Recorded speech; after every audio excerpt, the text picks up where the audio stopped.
Hello viewers, আসসালামু আলাইকুম। আজকে আমি গরুর মাংসের ভুনা রান্না করব।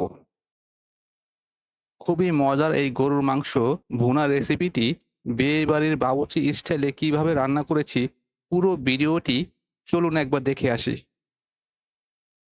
এখানে আমি ২ কেজি গরুর মাংস ধুয়ে নিয়েছি। এর মধ্যে আমি ২ চামচ আদা রসুন বাটা দিয়ে দিব, ১ চামচ জিরা বাটা দিয়ে দিব এবং ১ চামচ গোলমরিচ গুঁড়ো দিয়ে দিব। ১ টেবিল চামচ হলুদ গুঁড়ো দিয়ে দিব এবং ১ টেবিল চামচ রেড চিলি পাউডার দিয়ে দিব এবং পরিমাণ মতো লবণ দিয়ে দিব। কিছু আস্ত মসলা এর মধ্যে দিয়ে দিব। দারচিনি, এলাচি, লং এবং তেজপাতা। ১ টেবিল চামচ সরিষার তেল দিয়ে দিব এবং ঘরে বানানো শাহী গরম মসলার গুঁড়ো এর মধ্যে দিয়ে দিব ১ টেবিল চামচ।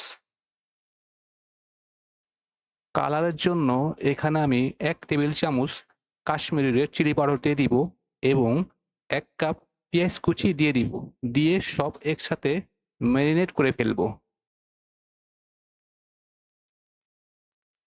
প্রথমে আমি চুলাতে হাই হিটে গরুর মাংসগুলো ১০ মিনিট রান্না করব।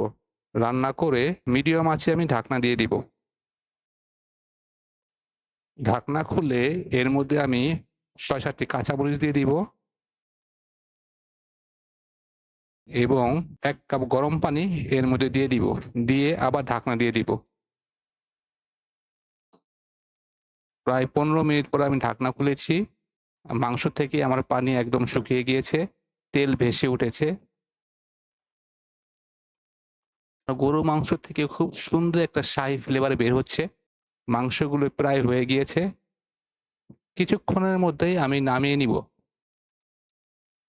বিয়েবাড়ির স্বাদ পেতে খুব মজার এই গরুর মাংস ভুনা রেসিপিটি খুব সহজেই আপনারা বাসায় রান্না করতে পারবেন।